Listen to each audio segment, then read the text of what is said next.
Morning, this is Don Weber Forest Recovery, and this morning I'm going to be replacing the oil pump in my 881,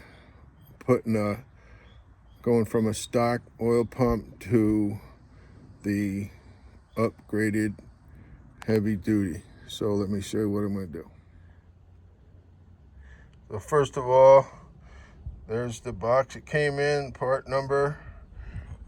That's where I had to get it from.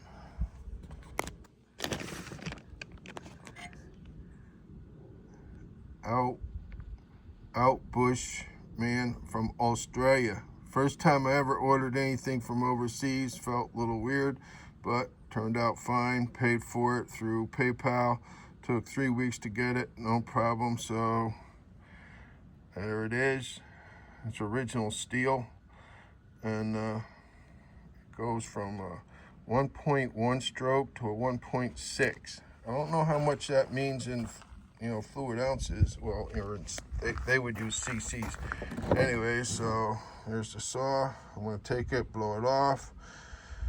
I know I got to pull the clutch cover, pull the clutch, pull all this stuff off. No big deal. Never done it before, but going to give it a whack. All right, here we go. All right, I just took off the clutch. I used a 13/16. I had a 21 millimeter and a 19 millimeter. 19 was too small. 21 was a little sloppy. I didn't have a 20. I'm not really sure what size this is, but 13/16 fit it perfect.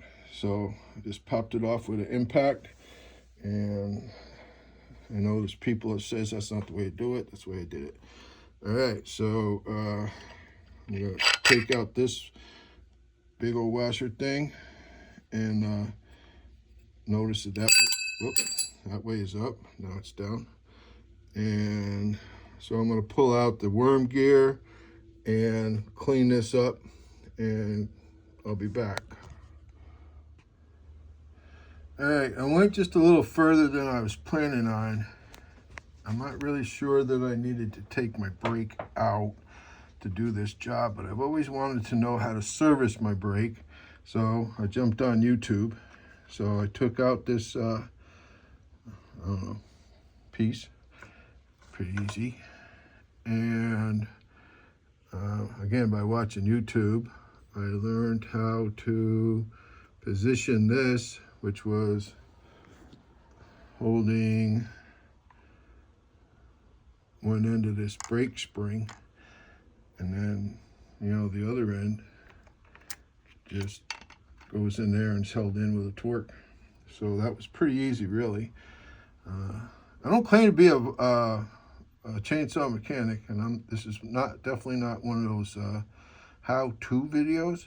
It's what am I doing video. So now I've got all the room that I can possibly get to take these 3 torques out and get that oil pump out. All right, here we go. I just wiggled this a little bit with a screwdriver, and it moved instantly. So you're going to see what I see as I pull this out. Oh, it came free very nicely. Lots of room. I don't regret taking the brake band off. That was nice. So there's the back side of the pump. And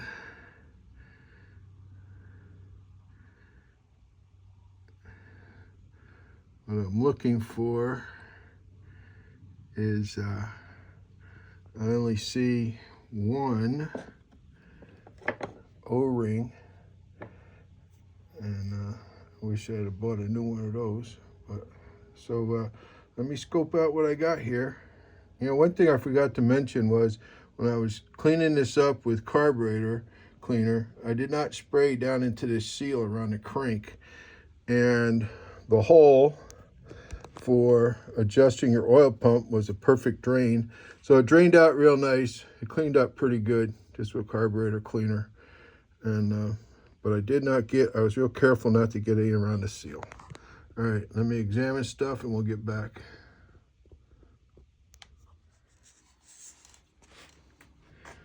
All right, so this is what I figured out. I only got 2 hands, so I really can't do too much more than what I'm doing. But right there, that's the suction side. You see there's a little rubber grommet kind of thing. It's not a regular O-ring. And there's the pressure side, which there is no pressure. So if I had those seals, I'd replace them. I don't, so I can't. And then the only other good thing is right there,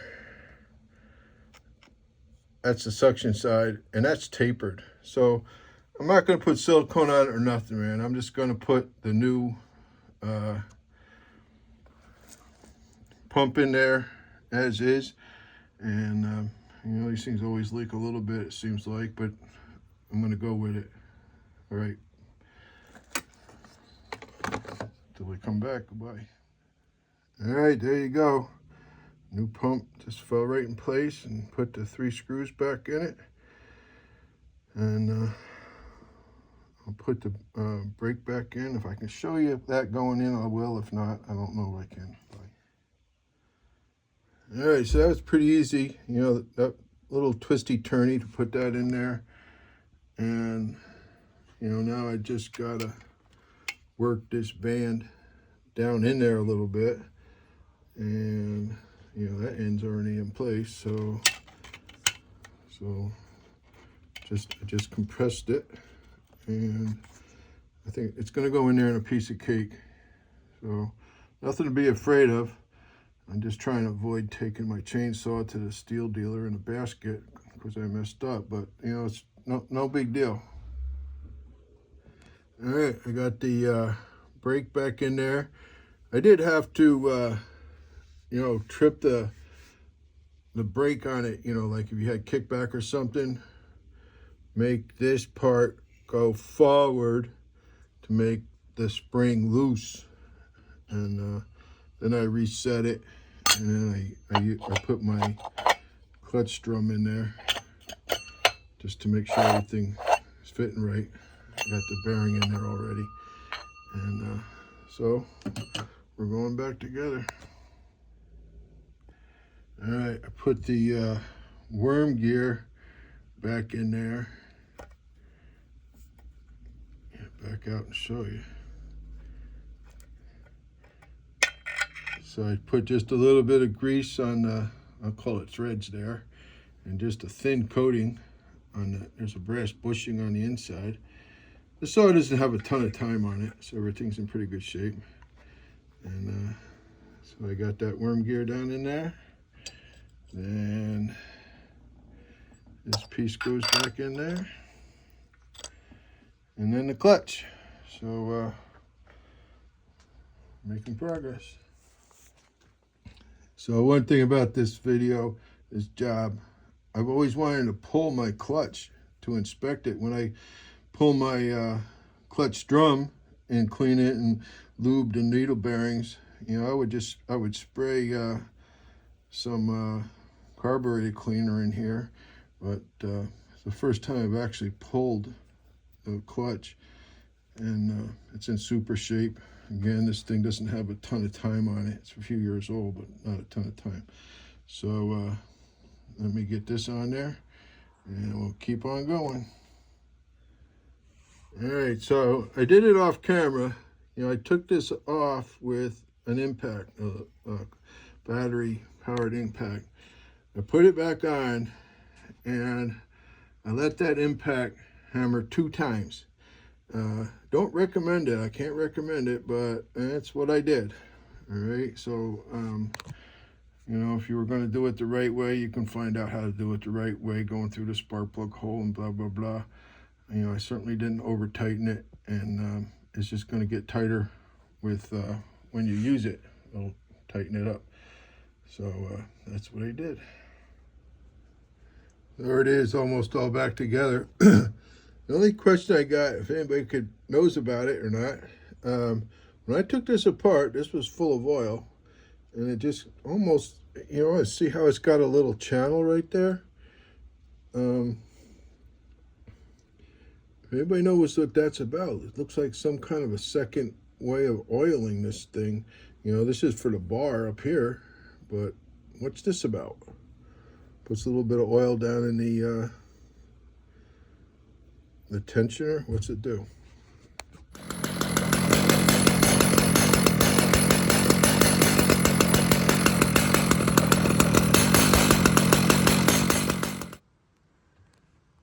All right, it only took about maybe 10 seconds to prime it, and that's at idle, and there's the oil for at low RPM. Higher RPM, it's going to pump a lot more oil. So I'm looking forward to running this. I'm going to be cutting some big oak tomorrow, see how it does.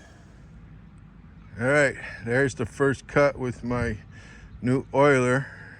I don't even know how big that stump is. I used my 41-inch bar, which handled it, and a big piece of wood. And then I started off with full tank of fuel and a full tank of oil. I think, maybe, I don't know. Yeah, I think you can see it. So that's half a tank of fuel to cut that one piece, and exactly a half a tank of oil. So I'm real happy. It's going to use some oil, but that's the plan.